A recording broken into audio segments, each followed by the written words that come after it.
You know, some people enjoy composing their own music, chord by chord, and others are happiest when they come across that one perfect song.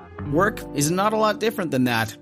Whether you prefer building your own workflow or using a pre-made template, with Monday.com, you and the team can work in a way that's comfortable for everyone. Tap the banner to go to Monday.com and build your own amazing workflow, or find an awesome template. No judgment.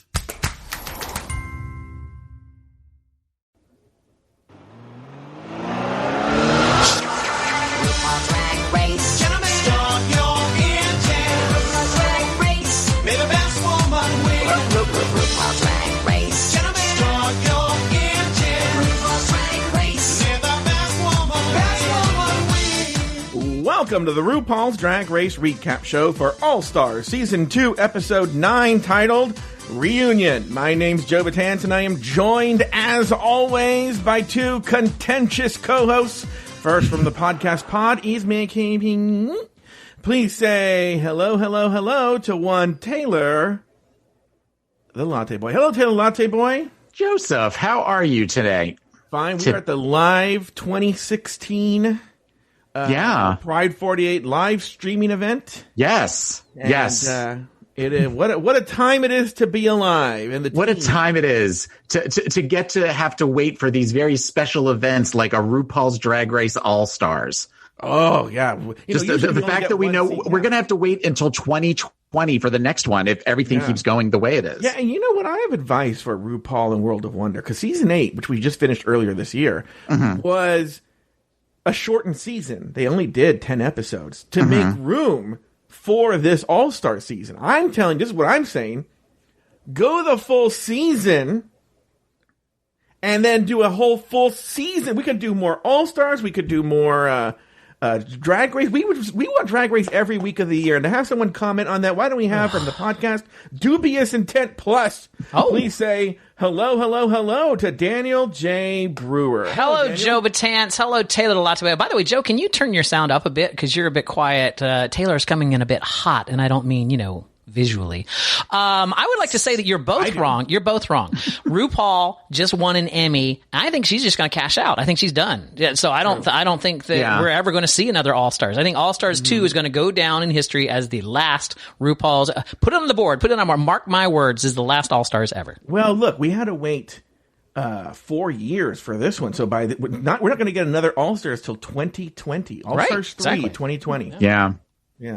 But thank God they're only staying in America. I only want the American perspective of drag queens. I don't want who would want them to branch out? That'll never, ever happen. I don't want to see that. That'd be boring. Right? It's horrible. I wouldn't want everyone to see that ever. How long are we doing this bit? Daniel, I will say, so everyone listening, we're having a reunion of sorts ourselves. When we last left you, we were like, we'll see you next week for the reunion. And then I think what happened, which is so funny, where context is important, I think we watched the reunion and we're like, meh, we'll get to it when we get to it. But now that I watch it in the context of the seasons that I've passed, I'm like, this is probably one of the best reunions we've ever had. But at the time we're like, meh, but anyway, we are now in 2021. It's 5 years later.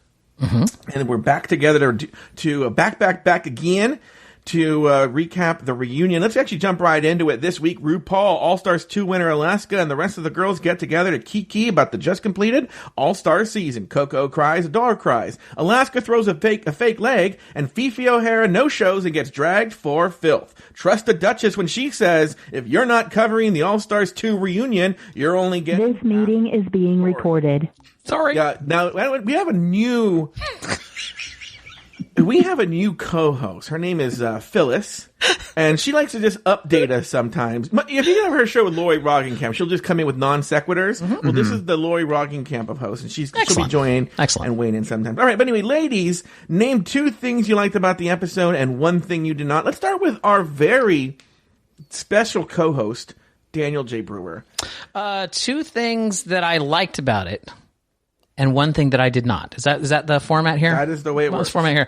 I agree with you. I remember hating the reunion shows because they were so flat and boring, but based on how flat and boring everything has been in the last several years, this reunion show was actually it was kind of cheeky, if I could borrow that expression. Mm-hmm. Like they definitely made some digs at some stuff that I was like, look at them being all frisky. And I like the second thing I liked about it was they said up front that one queen didn't show up tonight, and they made a point of not saying her name, and yet a good 20 minutes of the episode was about Fifi. It's just like going so far at one point into actually getting Tatiana to speculate what Fifi was thinking when she said something. And I was like, this is genius. I love this. I love that Fifi's not here. They're just using other people to interpret what Fifi was like, the hidden Fifi character. I love that. The thing I did not like about it, simple, ginger mint. Oh, yes. I forgot about Daniel's hatred of ginger mint.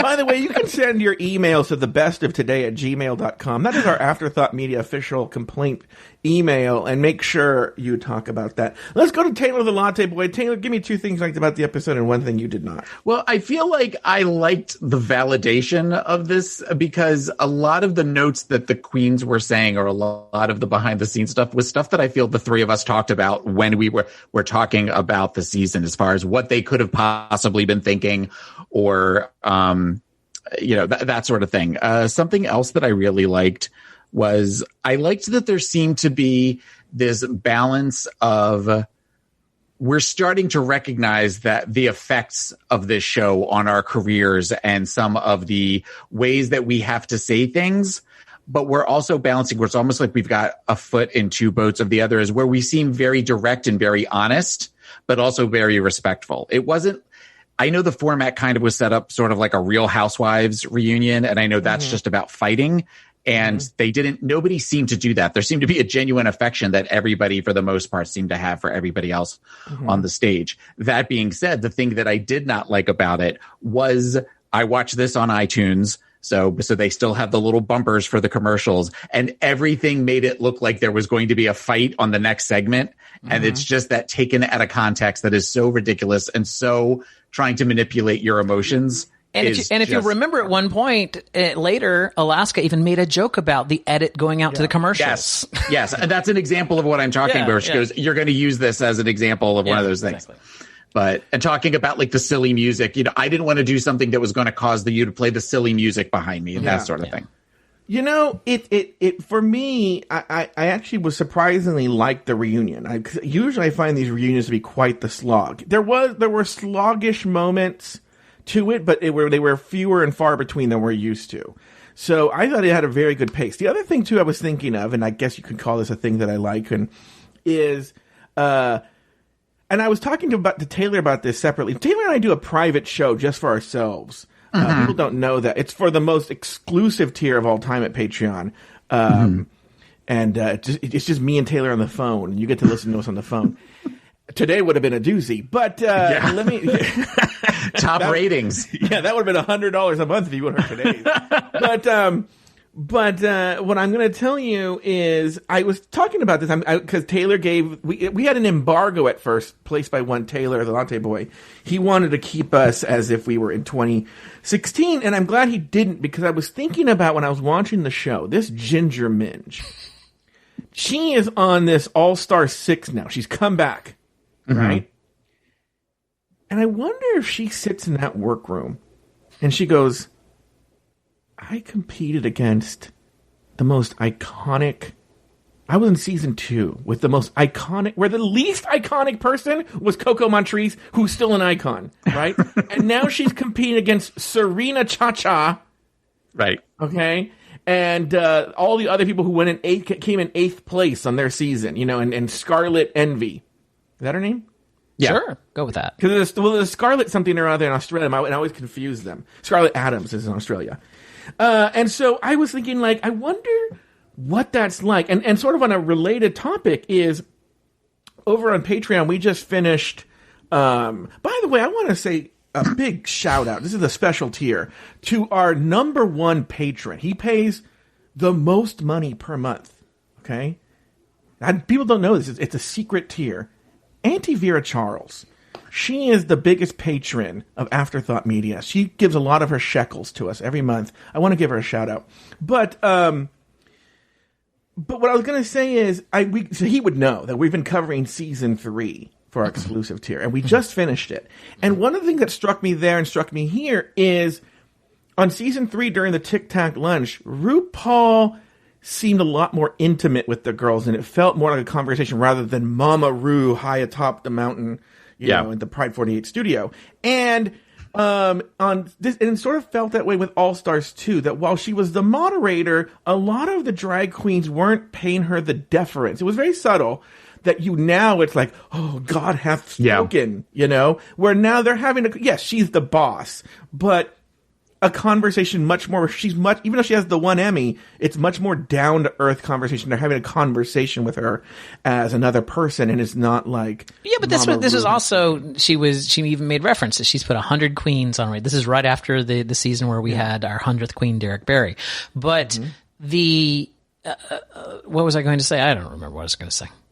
They just seem as afraid of her. Yes, they don't. No, I think since then, when they cranked up the machine after the Emmy, when they cranked up the seasons and cranked up everything, I don't know that RuPaul knows everybody contestants' names at this point. Like, there's been a lot of girls that have gone through on all the the different iterations of that show, including the foreign ones. It's like, I don't know that she would know who they are. So this is, I guess that's the other thing, right? Is this at the point in time where you're like more like a small company where you're not so far removed from the president of the company that you could actually like joke with him? I think you're right. I think this is where her brain says at this point, that's enough. Because I remember in season 9, I've told this story a million times. I saw like a local news report on DragCon, and she's walking through the hallway through the DragCon on the floor, and she goes, "This is during season 9 is airing. DragCon season 9 is airing. I think we've just seen the mask gate, you know." And she's walking through, and she's walking with the reporter, and she goes, "Oh, and there's that." What's her name? She's my favorite. I love her. And they go, Nina Bonina Brown. Nina Bonina Brown. She's on the season. And she doesn't know her name. So I think she would know all of these queens' names. All right, let's move on. First up, RuPaul lays out the landscape for the audience, whips out her first Emmy trophy, and throws some not so subtle shade at Fifi O'Hara. The girls react to the gag of the plot twist of the plot tit of the season. Alaska talks about the pact. There's debate about the pact, and Alyssa denies ever being part of said pact. Coco Montrese breaks down as she reveals she was recovering from a serious illness before appearing in All Stars and had kept it hidden from the rest of the cast. And finally, Coco calls out Roxy for eliminating her, but they land up making up in the end. Let's start with the veteran mental health professional here, Mr. Taylor the Latte Boy. A lot going on here in terms of emotions. Were there any big thoughts here in this first act and all the things I mentioned, specifically like Coco and Roxy and breaking down in the social media? Coco, that seemed genuine. There seemed to be the point of that seemed very much of where she recognized that she had an opportunity that didn't go where she wanted it to, and that it sounds like the tweet that she had sent out was sent out of anger. I'm sure that was where, you think you know the story, but then you see how the producers edit it and manipulate it into something else. And there was a lashing out at that point. I've never been a huge Coco fan, but I kind of forgot. It's sort of one of these where she's one where you kind of think, and a couple of them are like that, where you think, what would have happened if they had went further? I'm thinking of 2 or 3 and specifically of how different that season would have been had they gone different. And Coco is definitely one of them. The other thing that I wrote was that I found it interesting that when they showed Ru said, I've sent 100 queens through this machine or anything, and they had all of the little tiny pictures. Do you know whose was the very last one down at the bottom? Did either of you notice who it was? No, who? Fifi? Willem. Oh, it was which I kind of took as a fuck you, like an afterthought sort of pardon the pun, sort of thing that was put at the bottom. But those are my main thoughts about that first segment. What about you, Daniel? You touched on 3 areas here that I had stuff written down about.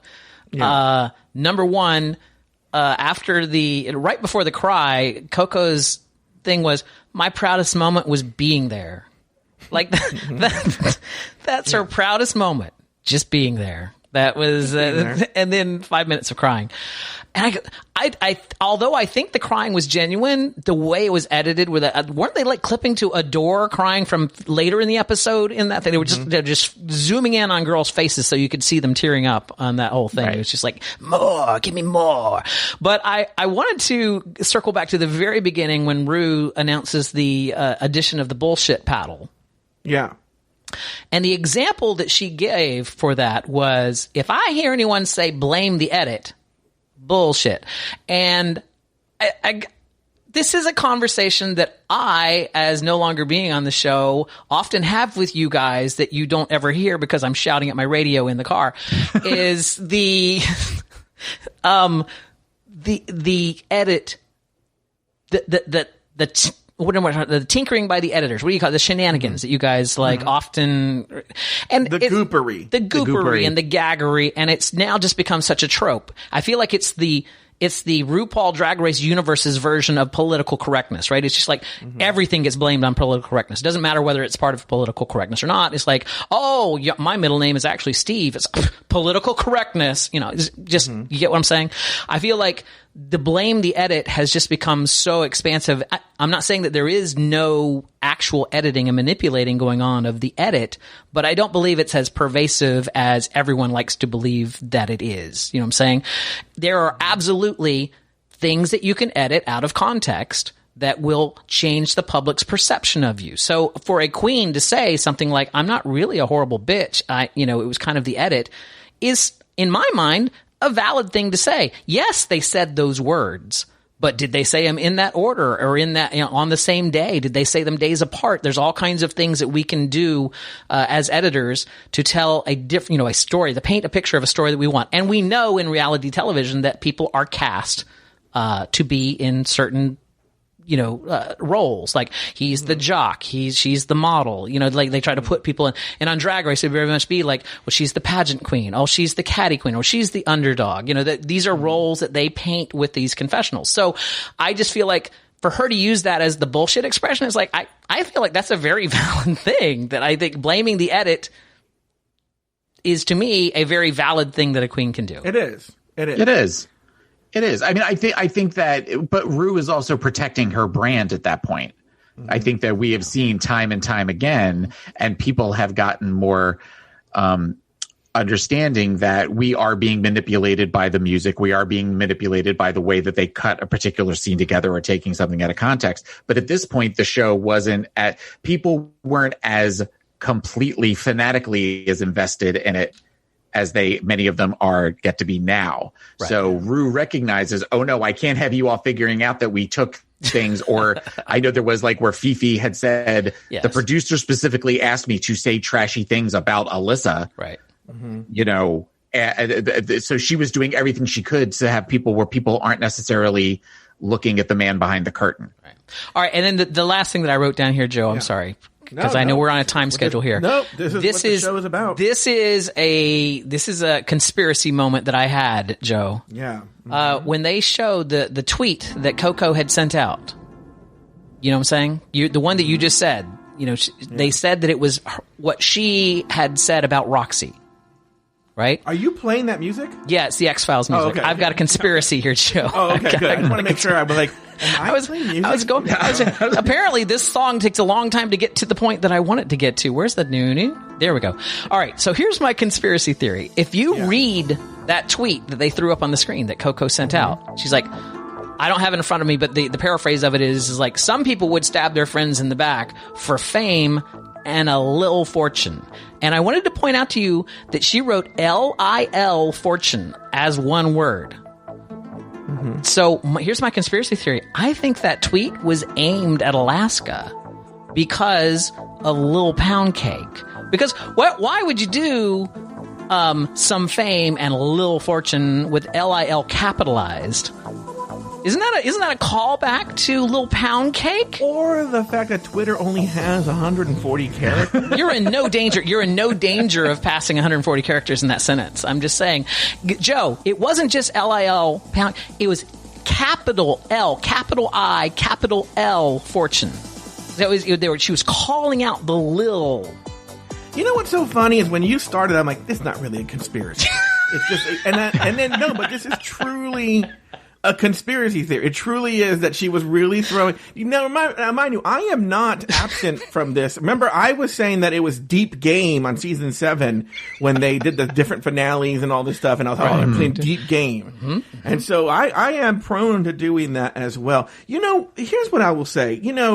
Over in the people who support us on Patreon over at the Anti-Vera tier, they know that a year ago, which is going to be a real tier now, by the way. It's going to be a real tier I'm creating. Over at the Anti-Vera tier, they know that we revisited All Stars 2 in a different way. We didn't recap the episodes. We just sort of talked about it intellectually, so to speak. And one of the things I talked about is I was on a second viewing of the season.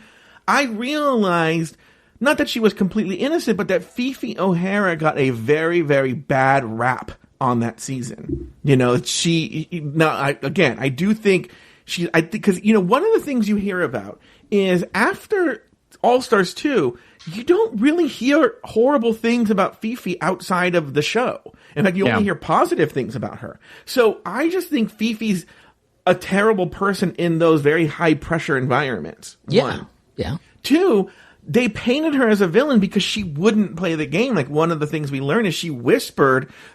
It came off as villainous because she didn't want the camera to pick it up. Mm-hmm. So she was hoping that it wouldn't, get the camera to pick it up. And so also, like, even though she was violating her contract, saying, you know what, you just beat the living shit out of me for an entire season. I'm not going to show up and let you do it some more. I think take some real balls. I'll give you a perfect example. Wherever you stand on the Vixen showed up and they fucking gave it to her. She played right into their hands. Uh-huh. And gave them the moment that they really wanted. So what you're saying is after they leave the show, the aerodynamics change. Yeah, completely, 100%. I actually think that's what Coco was saying in her tweet when she wrote, "Some people seek out fortune." I was dissing Adore for saying aerodynamics instead of dynamics. Never mind. I'm sorry. I didn't pick that up. No, I didn't. Adore was just like, and then the aerodynamics between me and Michelle had changed. Mm-hmm. Well, okay. No one's ever said Mensa candidate behind Adore Delano's name. So, I mean, she has the word "duh" in her name. But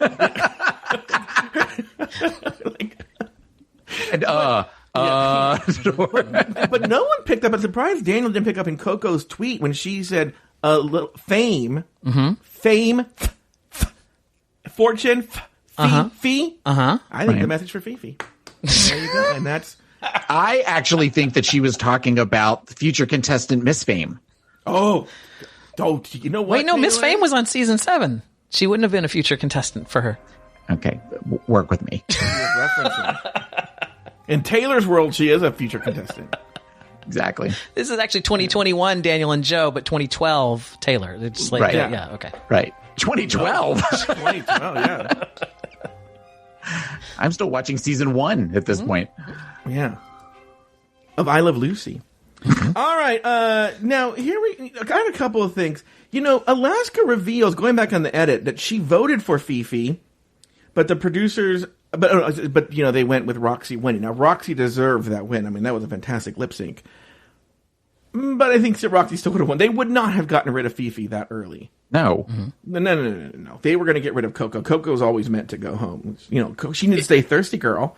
And then also in this bit, Coco gives very good advice on social media when she tells the girls, don't go on social media. And still, this Jan, speaking of legitimate and sincere cries and fake cries, you have this Jan with her fake crying, and she's on social media all the time. Mm-hmm. Thank you. All right.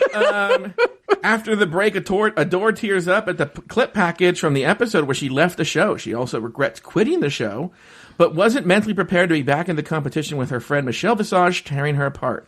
RuPaul said superstars can't wear anything off the rack and reminds the girls that they're all stars. Before asking Adore, will she come back for All Stars 3? Adore sidesteps the answer, so who knows? Yeah. Who knows? It could happen in 2020. It could happen. Good. Yeah. It could. Only time will tell. Later, Tatiana feels Alaska based her second elimination on politics rather than the critiques. Alaska, I noticed this the second time. Alaska never answers the question.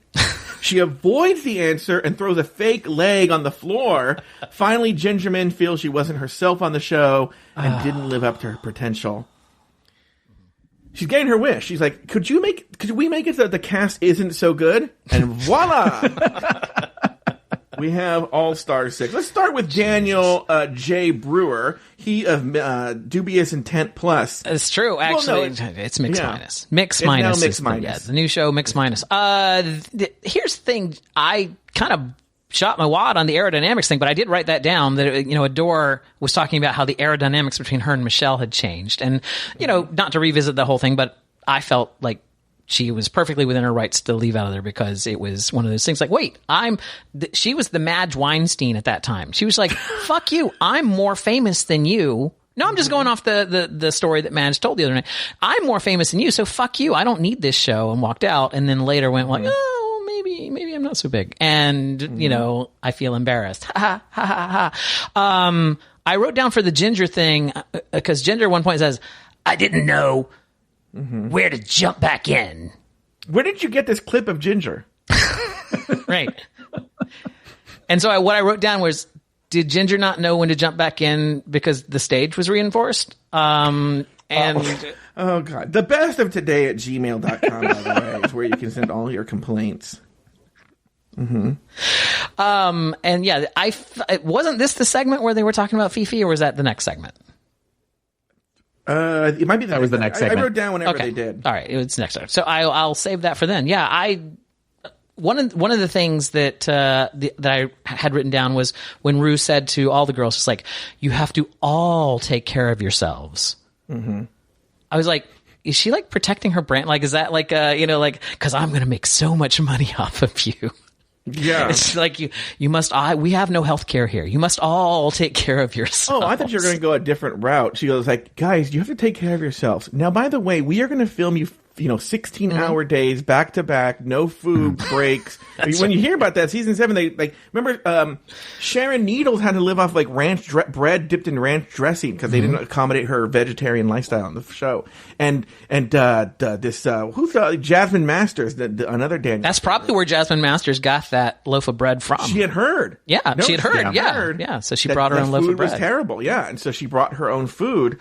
And also the rumors right now for Drag Race UK is because RuPaul had to film who knows what AJ and the Queen season 2 that they had to cram in Drag Race UK in like a week and a half, and so they were doing an episode a day, and the queens were run ragged. And they were barely but they got to take care of themselves. Yeah, right. Yeah. So right.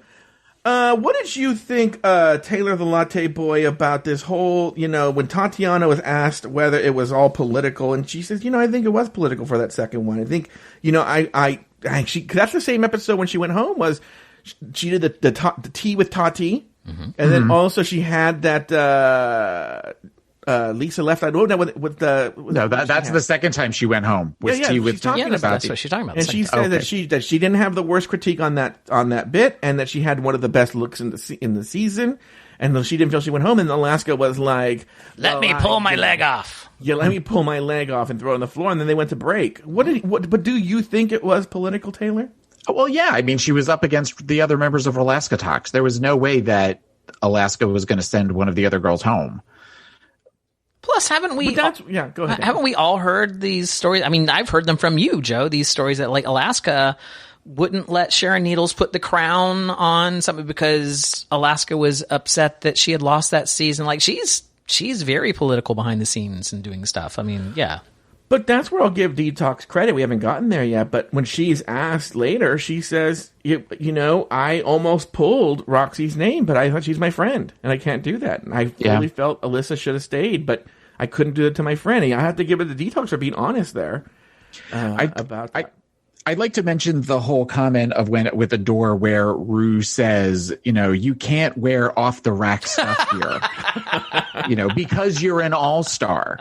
you're better than that. But as we've seen as the show's gone on with the infamous I don't want to see any more fucking H&M on Drag Race UK, that rule kind of applies for everybody now. So what you're seeing is in order to be on the show, you have to put yourself potentially tens of thousands of dollars in debt to possibly go all the way to win the $100,000. And it's kind of gross because I think a statement like that really, I think, deflates a lot of girls that don't have access to designers or don't have access to outfits that would come in something off the rack and could really make it work. But it's just, it was a funny statement knowing what we know now about the machine that is Drag Race. I just realized right now, I am the ginger minge on this show, sitting with two of the biggest superstars from Pride 48. We have Taylor the Latte Boy. People don't know this. He has tonight, because we're doing this live on pride48.com, and Taylor has, this is only the most special people get this. The icons. The last show before the closing show. He's closing out the whole weekend with his iconic Pod Is My Co-Pilot. And then we have Daniel Brewer, who is the co-founder of this network. This is like the Mount Rushmore. Well, not me. I'm just ginger. But you two, I am so blessed to be with you. I just want to. I just realized it right now, listening to Taylor talk and Daniel talk. It's just okay. Adore. All right. Yeah, but I'm. Do we look like fairies? Didn't she say that at one point? You all look like fairies. Oh, you definitely look like fairies. I'll tell you that. That is not a lie at all. All right. Alyssa and Alaska discuss Alyssa's first elimination from the competition. Alyssa infers that Alaska made her choice based on politics rather than points. But Alaska defends herself by pointing out Alyssa's poor performance while actually filming. Alaska disses Alyssa's camera dress, and Katya calls out Alaska for the same type of reveal. Yes! Next, Detox talks about the free passes that Alyssa got on the runway based solely on her personality. Alyssa gives a spirited defense of herself in drag, and later the girls talk about the face crack of the season when the eliminated queens return to the competition. Finally, the queens toot and boot the looks of the season. Let's start with Pride 48 icon and mental health icon as well, Taylor the Latte Boy. You would never be on BetterHelp. You know why? Because you're the best help, Taylor. Aw, thank you. You would be on best help.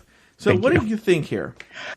This felt like the most honest of the girls were in the entire reunion. The way that they were talking about things, particularly I had down the Alyssa versus Alaska going, no, you were horrible and you were a pain in the ass to work with, and that's why I voted you off. That that wasn't necessarily a political answer. That was you were very frustrating to work with. I was over it. That's why I voted you off. Yeah, but then she had to throw in the dress thing, which was bullshit. So I feel like she was right on the first point, and then she was lying about the second point. So right, but then she said this. But then you have Katya, who was willing to go for Alaska and that, and go, well, wait a minute, yours was just as bad, and then she kind of deflected a little bit. But I felt as though that part was very enjoyable to watch, kind of that back and forth. And what was the reveal of Alaska's bad dress? Little pound cake. And they cut to Coco right at that point. See? Oh, see? Mm-hmm. And people don't realize I was doing what's called product placement, because one of our sponsors is BetterHelp. And for RuPaul's Drag Race Recap listeners, you get 10% off your first month at betterhelp.com/drag race. It's better, BetterHelp.com/drag race. Go ahead and do that today. I got to remove that in 2022. All right. Any other thoughts here in Act 3? All right. In Act 4, after the break, the girls talk about one of the best lip syncs in the series history. Next, Alyssa reminisces about the hug that never happened when Fifi was eliminated. The rest of the girls chime in with their own takes on Fifi's attitude, and later the girls talk about the family makeover challenge. Finally, the girls talk about their freakiest fan interactions. Adore fucks her fans. So does Detox. Someone licked Titiana's. Titty. So I can't talk today. BetterHelp.com/drag race. 10% off. Someone licked Tatiana's foot. Let's start with the co-founder of Pride 48 and one of the hosts of Mix Minus, which, by the way, fuck you for stealing my show, Mex Minus.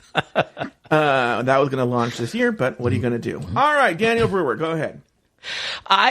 This was the segment that I referred to, right? They talked about Fifi in this segment for quite a long time without ever really saying Fifi. I think one girl said Fifi's name at one point, but even so much to like go like into her reasonings for saying something. It's just like, really? Like you're just gonna exactly why she did whatever she did.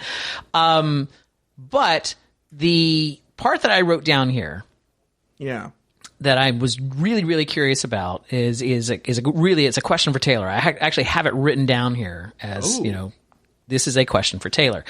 Now, Joe and I, here in 2016 are both single, and we're, let's be honest, we're no stranger to sleeping with our fans. That's something that you do when you achieve this level of podcast fame. You're gonna have fans that you sleep with. It just happens. But the question, Taylor, is, as famous as you are, you're married. So what's it like for you to have to sleep with all these fans? What is how does that affect you, Taylor? That's a good question, Daniel.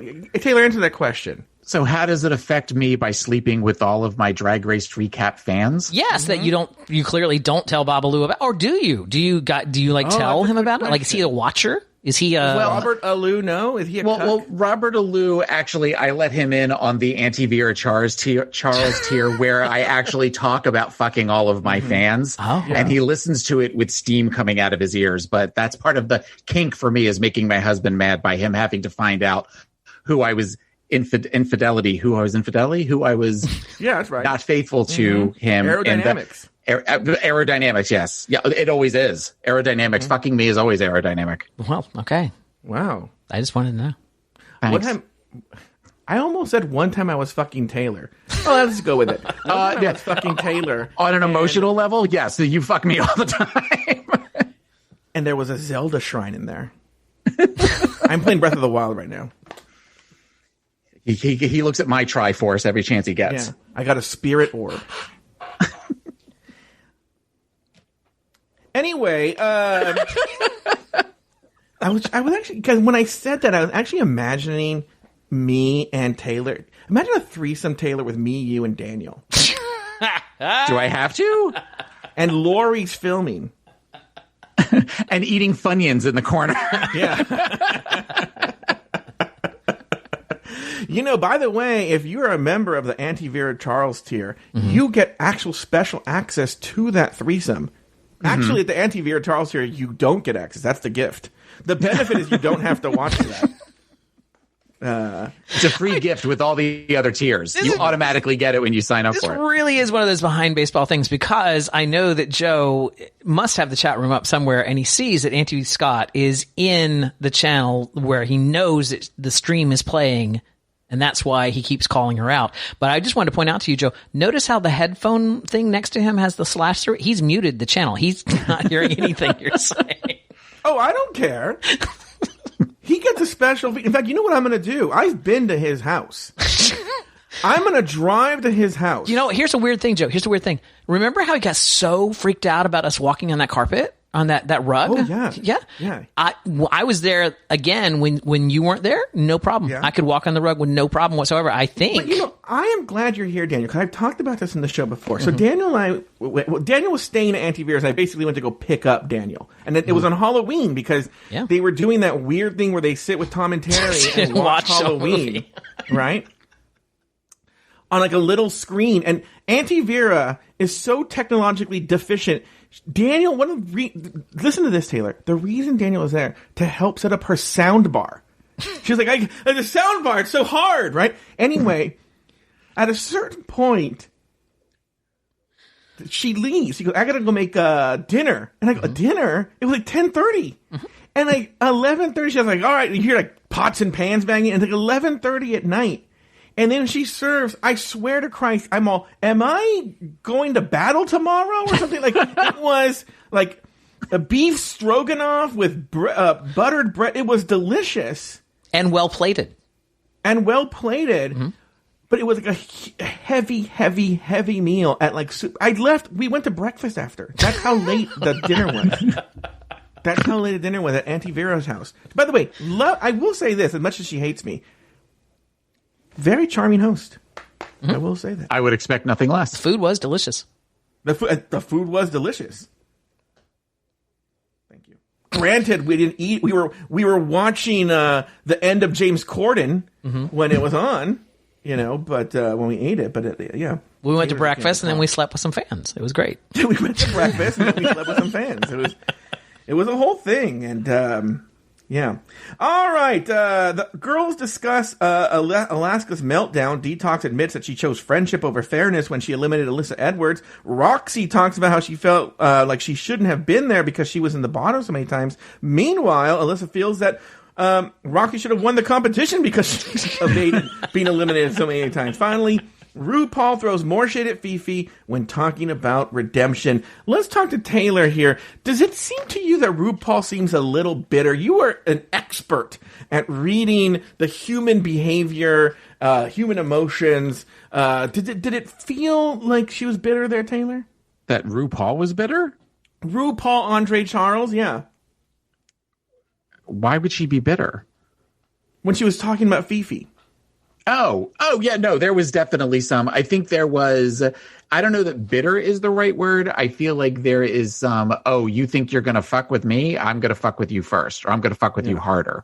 Mm-hmm. And the comments that were made were very, especially talking about Roxy's redemption and the work that Roxy put in for her redemption and everything, I think was just, she was going as far as she could without giving Fifi any, evidence to use at a deposition kind of thing. It just felt very where she was going to say as much as she could without just point blank saying, fuck you, Fifi O'Hara, into the camera. Yeah. What about you, Daniel? What were you thinking on this whole segment here? I wrote down there was at one point in this segment where Alaska was talking about, she thought that, she had just seen someone do badly on the show because they let their insecurities get in the way of competing. Mm-hmm. And I think Ginger honestly thought she was talking about her because Ginger started reacting like, yeah. And she was clearly talking about Katya. Uh-huh. But Ginger somehow thought that she was talking about her. That's what I found fascinating about that whole segment. That was the one thing I wrote down. Say what? Yeah, did you find that? I didn't necessarily pick up on that. I think that, this is an example, though, of girls who were on their seasons and felt a certain way and then have grown in between where you didn't necessarily get to see Ginger and Katya have that level of growth that I feel like we are seeing now in Ginger on All-Star 6. Yeah. Where there is, I definitely, even just watching her level of drag for the reunion versus what she did then versus what she does now, she's definitely upped her game as far as polish and looks and everything that goes along with that. Whereas I don't know that, where you have somebody like Alaska or even like Tatiana, who had a couple of years in between to go, if I'm going to come back for an All-Stars, this is what I want it to be, and then fulfill that. I feel like that they had a better showing in that way. What do you think that was the explanation of Katya's makeup? Because she even made allusions to we had come right out of the frying pan and just were like off of season 7 and just thrown into this. No, I kind of remember she made a comment on somewhere in All-Stars 2 where she made a comment of she wanted to do a look where she was burned by her fans or where somebody threw a vial of acid in her face, and that was how she was going to come back for a reunion, like an offhanded comment, and that's why she came back with that makeup. I do remember seeing like a meme about that or seeing something on Twitter about that's what that was about. Okay. One of the things we're glossing over, and we do have a mental health professional here, is Alaska's meltdown and the discussion about said meltdown. And it sort of seemed like her friends were trying to defend her and sort of apologize for it. Taylor, what was if you can pull back in your memory, what was your take on that meltdown? Because Alaska is so beloved, so it was so shocking to the fan base then. But what do you take away from it 5 years later? Well, I think that she sort of explained it really well And even though if you go back and look, we've talked about the fact that while she's having that meltdown, Roxy and Detox are clearly smirking in the background. So that could be another example of it looking one way where it was actually something else. But I think the way she described it is, I wanted this more than anybody else there, and to trip up at the very end to make such a huge error at the very end and possibly have this all taken away from me. I feel like that meltdown was understandable. I think any of us could potentially have a meltdown for something like that, only not have the cameras right there. What would your reaction to that meltdown be? Would your reaction be like, oh shit, she clearly wants this way more than I do. I hope she gets it because this really isn't that important. Or would you be like, bitch, I'm in this competition. What makes you think that you're entitled to win? I think there's a difference between the way they looked at it in All Stars 2 and for example, something like All Stars 5, which I could talk about in a minute, but Joe has a question. I have a question because my question to you, Taylor Latte Boy DDS, who, by the way, wrote the book. Wrote it. About All Stars 2 and the mental health aspects of it. That would be a great book. Yeah. You wrote it. What do you mean? I've already written. It's available on Amazon, one of their bestsellers. But, my question to you is, why does Alaska get a sympathetic view for, I want this really badly and I behaved badly, I'm sorry, when Fifi did the same thing, so to speak? I don't know if Fifi necessarily was going for the prize, but was going for a redemption. And they're like, fuck you, we hate you. You just said it. Fuck you, they hate you. Fifi was never going to get the edit. She was never going to get the redemption that Roxy could have gotten. And Alaska went in already beloved. And then she gave them this moment to which then they could then portray her as having this meltdown. I see it as her outside of this. Once she knew she was on All Stars, her like starting the psychological games in. It's like, this is late in the series, right? Fifi's no longer there. There's a lot of people. This is down to basically Rolaska talks and Katya. So it's like, so this meltdown at this point in time, maybe the reason she felt so comfortable in letting her guard down, because she's a very guarded person, right? If that's the only like real slip of stuff that we saw. Mm-hmm.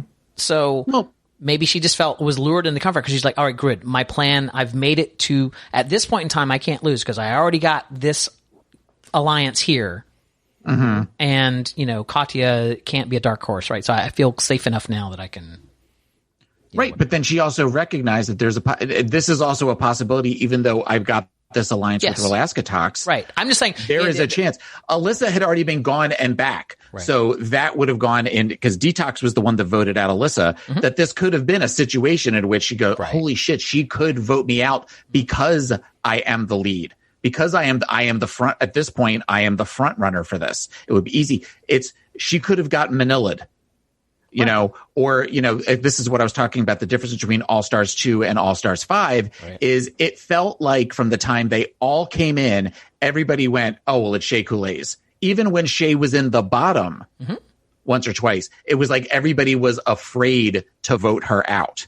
Whereas I don't know that they necessarily had that yet in All Stars 2 of where there is that, because we've also seen what happened to Naomi after Naomi voted out Manila on 4. Right, but they hadn't seen it yet. Yeah. Right, but that's what I'm saying is that... And this was the very first time they had that twist, right? So. Right, but that's what I'm saying is that we're seeing, at this point, Alaska didn't know that. Right. Alaska wasn't looking at it this way, whereas now you see queens that they think, that I think on some level they go, they would be... Shea had to think to herself, for whether it was on TV or not, whoever was the one that would be an idiot to vote me out. Mm-hmm. Whereas I don't know that they all necessarily had the forethought or whatever to do that to Alaska at that point. But what's funny is, if you remember, I mean, she weathered the storm, but who did we just talk? Who's the one that eliminated Manila? I can't remember her name. Naomi Smalls. When Naomi eliminated her, she got a ton of, it was the fandom came for, and Manila wasn't even doing that well in All Stars, and they came for Naomi. Was she doing well? No, Manila was doing really well. That's why it was such crying. Remember the constant crying and stuff? Well, she was constantly crying because Latrice was constantly not doing really good, and she was sad for Latrice. Okay, but Naomi got a lot of hate. Remember, and she was just like, deal with it. And I actually propped her. But what I'm tying it to, though, is imagine... I really do not know what happens this season. I did not look at the spoilers. Mm-hmm. I'm imagining, unless All-Star 6 winner is Kylie Sonique Love, I think there are queens who, and I failed to mention this on any of the shows, but Kim Chi at Roscoe's recently said that the show is no longer people trying to win the title. It's people who, and this is why All Stars isn't for her and why she won't go on, is they care more about what people think outside of the competition than the actual competition. That you really should be voting out the strongest competitor. Yeah. And so it's the same thing here, where these people are more concerned with their redemption and not and how they're perceived on the outside. Can you see anybody pulling Kylie Sonique Love's lipstick? I feel like this is the original question that we asked, so that we can ground ourselves back here, was why did Alaska not get the shit for doing the exact same thing that Fifi did and everyone got the shit? Yeah. I contend it is the prior relationships. It is if you're about to go on like Survivor All-Stars and you read some of those interviews with those contestants that were on it, they will talk about, beforehand I met up with all my other Survivor friends because we all know each other, and we talked about, we're not allowed to specifically say I was called to All-Stars, but you can say, hey, if hypothetically, Taylor, you and I were called back to All-Stars, wouldn't it be funny if we were, and then they would strategize without actually strategizing, you know what I'm saying? I feel like there's a lot of that, especially in RuPaul's Drag Race, because when they announced All-Stars 2, there's only 100 other, 99 other girls it could be. So you can start talking to your friends. Oh, look, it's all of Rolaska talks here. These are my friends. I can start manipulating them now to, in planting in their brain how important it is for me to win that crown. I think that's just a continuation of that. Taylor, you want to weigh in on anything else here? I mean, that's a pretty big... that meltdown is a turning point for Alaska's career. Now, later on... Was it? She had to weather some hate. I remember. Yeah. I remember that. Oh, I see what you're saying. You're saying like, as far as fan reaction goes, because I was going to say I don't think that dictated her career. One of the things, they're all playing nice, but I remember I went to Precinct the night that they aired the finale. Okay, and when Precinct was promoting the night, it was all the finalists were going to be there: Katya, Detox, Alaska, and Roxy wasn't going to be. It's just going to be those three. Okay. And when I showed up, only Alaska was there. And instead, actually, Trixie Mattel wore one of Katya's outfits. And I can't remember who the other queen was that actually put the crown on Alaska's head. But the others were supposed to be there. And someone was saying to the bar that they bailed last minute. And so I think that the blood was a little more bitter once they found out who the winner was going to be. I think they found out at the reunion that Alaska was the winner. They knew a little bit beforehand. And so they didn't show up. So I think that, I don't even know where I was going, but I think I lost the... You lost the plot, man. I lost the plot on the one person that has a stack of papers in front of him lost his place. I just wanted to drop that I went to the finale watching. Humble brag. Humble brag. All right. Detox on later date. Detox reminisces on her time on the show, and the girls share their favorite Detox moments. Later, Katya also reflects on her time on the show, and then Katya's best friend Ginger and the other girls reflect on Katya's run on the show. Finally, Alaska also looks back on her time on the show and her second audition tape. The show ends with kind words from the rest of the cast and Mama Ru herself, who calls All Stars 2 the best season of Drag Race ever. Ladies, I want to get you to get all your final thoughts on the episode and the season. But let me ask you this question, and we'll start with Daniel. 5 years later, Ru says it herself. Is this still the best season of RuPaul's Drag Race ever, Daniel J. Brewer? No. It was the best All-Stars. I would say All-Stars 2 was the best All-Stars season. Yeah. But the best, the best episode of All-Stars? I mean, of RuPaul's Drag Race ever? No. Bianca Del Rio's season. Was that 6? Season 6. Yeah. Taylor, where do you fall on this? That's a hard one.